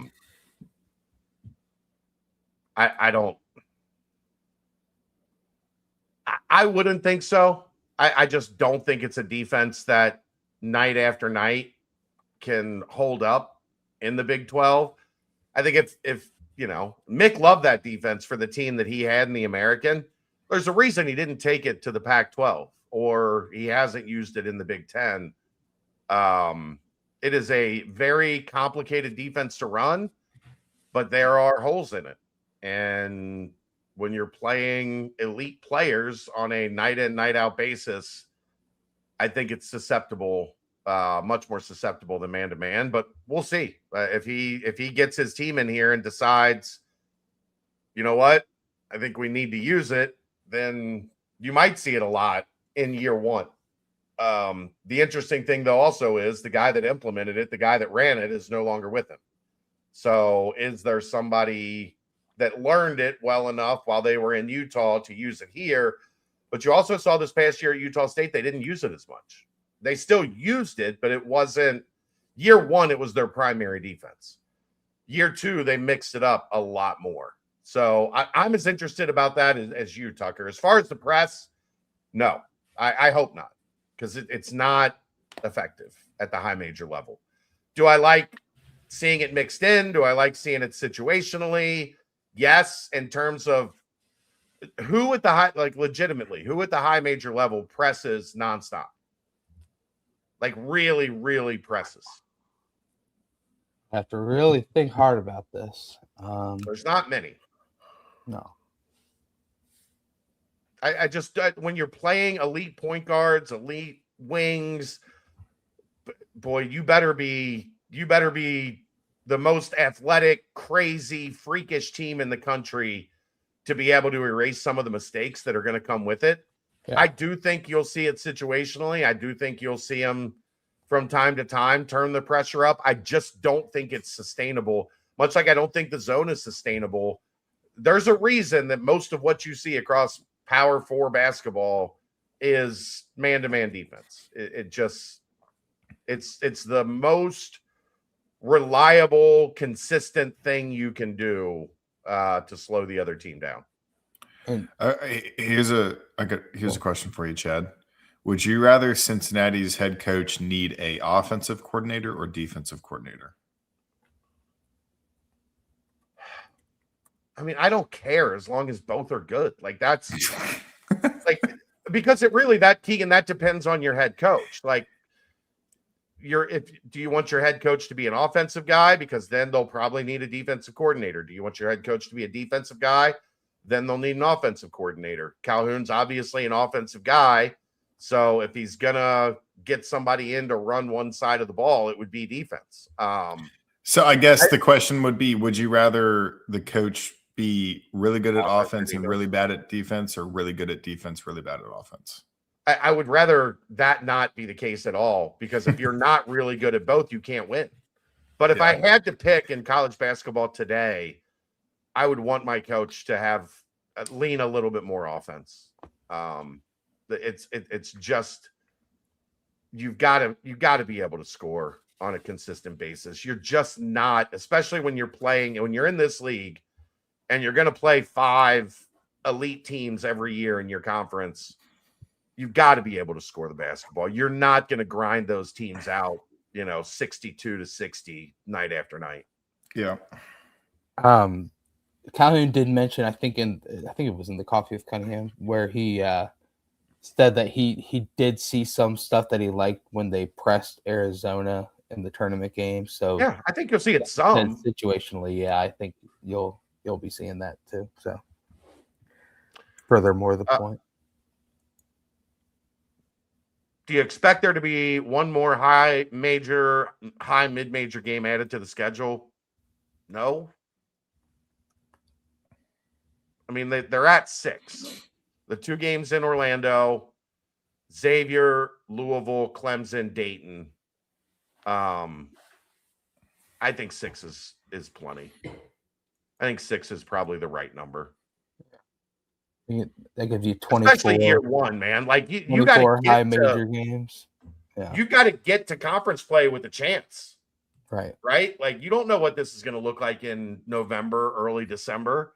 What you don't want to do is you don't win any of those games and you get to conference play 7-6 or 8-5, and then you got to finish 5th place in the league to get yourself into the NCAA tournament. Like maybe down the road it looks different. For year one, I think 6 is more than enough. What if Ohio State took the bait that Calhoun threw out there, saying that he thinks that they should be playing each other every year, and then Ohio State's like, sure, let's do it this year. Be sick. Again, I mean, sure, I'd love to cover the game, right? But yeah, I know. Man, it's not an enviable situation to be in, to have to try to win that many out of conference high major games and then also run through the Big 12. I think 6 is plenty. Do you guys compare Hastings to Hicks or Gates? More like Hicks, but I don't think really I'd compare him to either. I mean, you're asking us to compare him to 2 of the better bigs in the last 20 years. Yeah, 30 years. Yeah. I mean, yeah. I mean, I loved Hicks. Golly, loved Yancey too. So, no, I wouldn't compare him to either. He's not as offensively gifted as Yancey. Yancey, for all the frustration that there was with Yancey, because everybody felt like there was more to get out of that, a guy with that size and that skill. Right. He was gifted offensively. Gifted. And I think the only guy maybe in program history to lead the team in rebounding all 4 years was Yancey. Yeah. Wow. Definitely not. I would say that Hastings is more athletic than Yancey. Just like, obviously. But look, there were times Yancey was pushing 280. Right. But like, man, and the uniforms back in those days didn't really quite help with like the super long shorts and baggy top. It was just like you looked like you were wearing that weight too. So, but yeah, I just think Hicks was way too much of an animal. So, would be awesome if he could bring anything that those 2 brought. I know the portal moves fast, and it would be hard to know this with the new staff, but curious of the dynamics between Jared Calhoun and Corey Evans, other than the Utah State guys. Any idea how many of the transfers were identified by Corey throughout the season and suggested to Calhoun versus how many coach already had in mind when he arrived on campus? It's a lot of words, Josh. It's a lot of words. No, and that's something they're probably never going to let out there. Calhoun did say they went like from when they got the job, they went off a lot of the template that Corey had kind of already developed on the names that he was looking at and whatever. But then once you get into it, like it's an ever evolving organism. Like I feel comfortable from what I know. Like I think Corey was probably the one that I identified. Tyler Tejada, probably identified Rowan Brumball. Like those were two names that the first two guys they had on campus. Those two guys jumped out real quick. And then, you know, I think as things go on, you've got to be able to pivot and, you know, kind of deal with the living, breathing organism that is the transfer portal. So I know they use Corey's intel, you know, work as the early template and then kind of move from there. I doubt maybe when we get Calhoun on here someday here in the near future, we'll ask him if like there were guys that he had in mind that they went after when he got here, but I'm guessing that list changed when he left Logan, Utah, and came to Cincinnati. You better be looking at different players. They had to predict a realistic leap for Elamine. What would that look like for him, and what do you think that would do for the ceiling of this season, guys?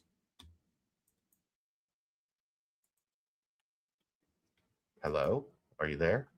Yeah. Go ahead, Keegan. Realistic leap. Trying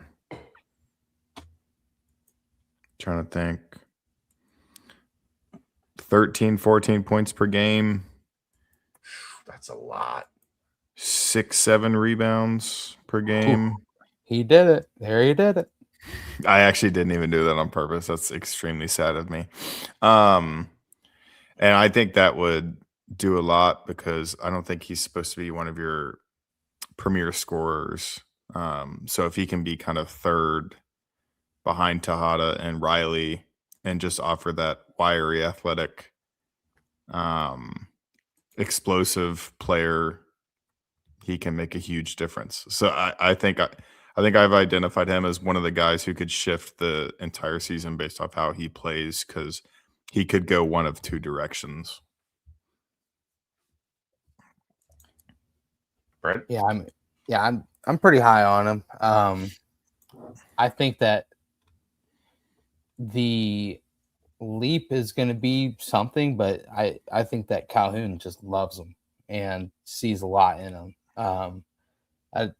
13 points would be if he's scoring 13, boy, let's get ready to fire up. I think that's the upper end. I would think more like 10 or 11 personally. Yeah. Well, I think it depends on like if he's shooting like. I just think there's going to be inconsistency, Brent. I Yeah. think there's going to be games where he's at 13, 14, 15. I also think there's going to be some games where he's still young, like he's still coming into his own. I think there's going to be games where it's 6 or 7, you know. So I would say probably 11, 12. If he could get the 13 and 14, the ceiling definitely jumps drastically. Right. I'm high on him though. Yeah. I just got a chance to be really good. I just don't know. 13, 14. I mean, that was Baba. Like that was their leading scorer the past couple of years. Was 13, 14 points a game. I think the leading scorer this year, because they're going to be better offensively, will be higher than that. But to average that over 30 games, I don't think the consistency will be there quite yet. As the roster current stands, is there enough talent for UC to make a 76-team NCAA tournament? There damn well better be. Yeah. And I think if you go into some of the metric sites and plug the roster in, you're talking about a top 30 or so roster. I know the one, it was at Evan Maya that had them like 5th or 6th in terms of roster talent in the league. I think that's a lot more doable this year. At least I feel like right now than I felt last year. There were just so many dynamic 1-2, 1-2-3 combos, the top 5 or 6 teams in the league that I thought it was a very narrow tightrope to walk to get this team into the tournament last year, and that proved to be true. I think it's going to be a little lighter this year, but you have a coach that has never gone through the league before, and that's not going to be easy. So, I think there's enough talent to make the tournament, and I think that's the baseline. Make the NCAA tournament. I don't care if it's year one or not. Now, maybe they fall just short of that. Maybe they miss it. But I think the expectation, especially with 8 teams added to the field, should be NCAA tournament. Yeah, I think they're in as currently stands. But they haven't played a game yet. So. Only getting easier.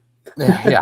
I mean, like, golly, can you imagine if they added LSU to the non-con schedule as the roster currently stands? That they'd be playing 5-on-1 the whole game, and I feel really good about those odds. It kind of goes back to what Royer was saying earlier in the pod. It's like you trust Calhoun. I mean, he's won everywhere he's been, and he knows he wants to win right away. And he wants to get back to the tournament right away. It's like his main goal. He doesn't hide from it at all. So pushing it to 76, yep. Count him in. All right, let's move on to the banks. We got 3 in the banks today. Rank these in terms of most annoying. People complaining they receive downvotes. That's really annoying. It's an up and down vote on the internet. Like, it's really it's not that important. People complaining where Chad releases insider info. I get that to an extent. We are all over the place. Like, we dabble into a little bit of everything. I think people just want things how they want them and don't maybe have the overall vision of, we've got 25,000 followers on Twitter, and we've got thousands of people that listen to the podcast and almost 2,000 people that subscribe to the website. Like, you got a lot of mouths to feed.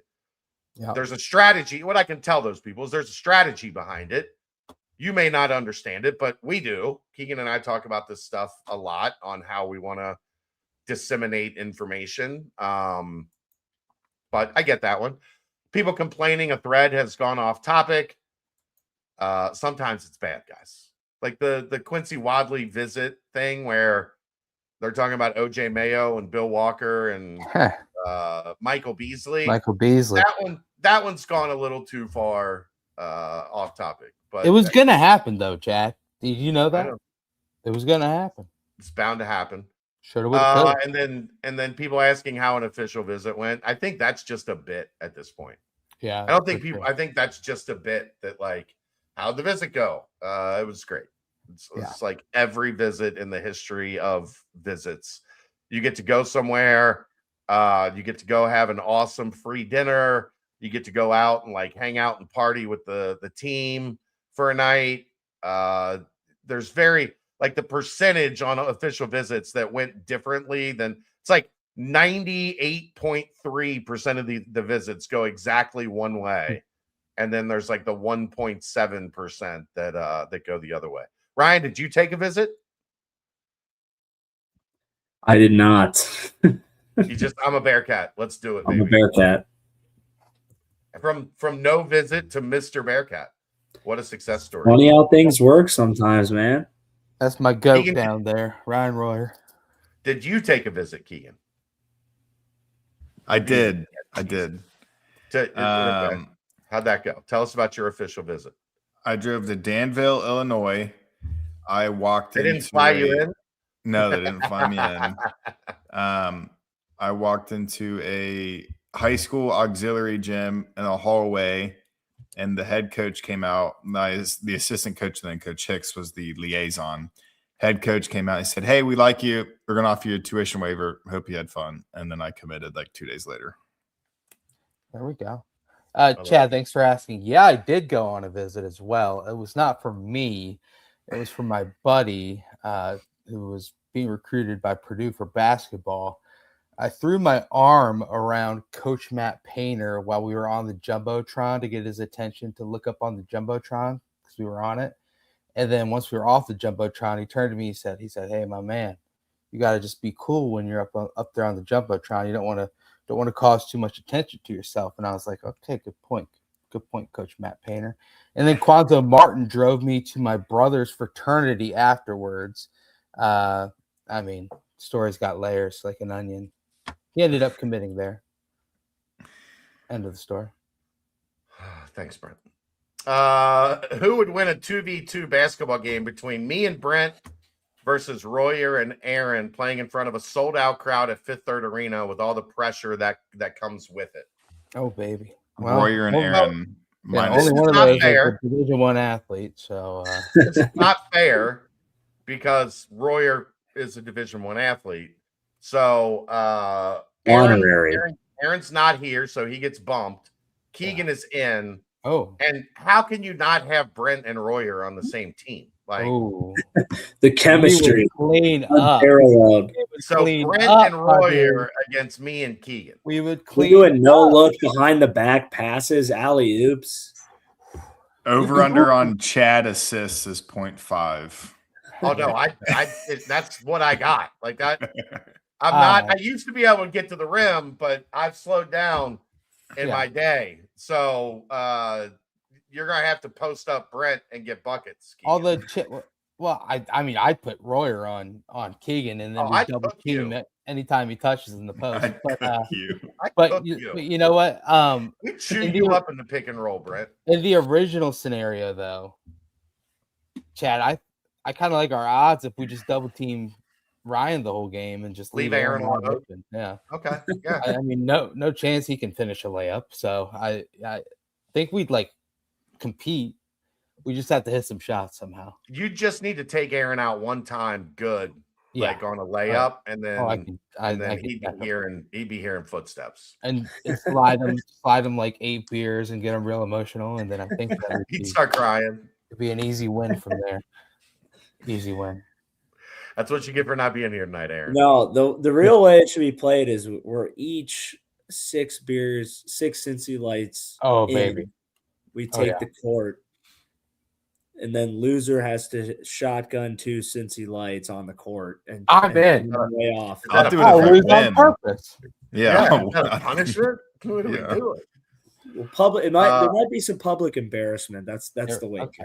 Fair enough. Socks involved. Yeah. All right. Are you guys ready for this? Is amazing. Hold on. This is so amazing.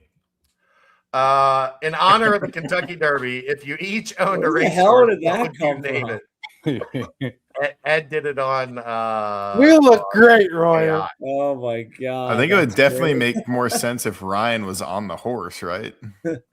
No, it would be if Brent's face is on the horse and then I'm the jockey. Oh, Hey. What would you name your racehorse, fellas? Breaking Wind. Every brick and whip. The Utgard effect. You can take a horse to water, but can you make him tip touch? Right? Something like that. There's a character limit. It's like old Twitter, Brent. There's a character limit on naming your horse. Did you know that? I did not know that. Yeah. Did you know that there was a Bearcat owner in the Derby? Yeah, I did see that. 6 cents. Damn, Joe Dugan would have been nice for the old NIL. I've never really given much thought to this, but like it'd have to be a mix of like things I enjoy, which would be like, Bearcats, drinking, gambling, and girls. So like B. Oh boy. B G G B. B G G B. You're a genius. There we go. You're a genius. Down the back. BGGB is coming around the inside.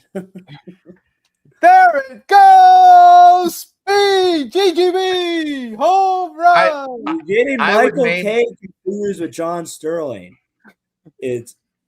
It is high. It is far. It's gone. That's Okay, John. yeah, that's right. That's You're right. doing the Michael. My fault. My beat, bro. My beat. I got two. All right. What I think is the most iconic line in UC football history. Can you guys you know what it is? Sauce.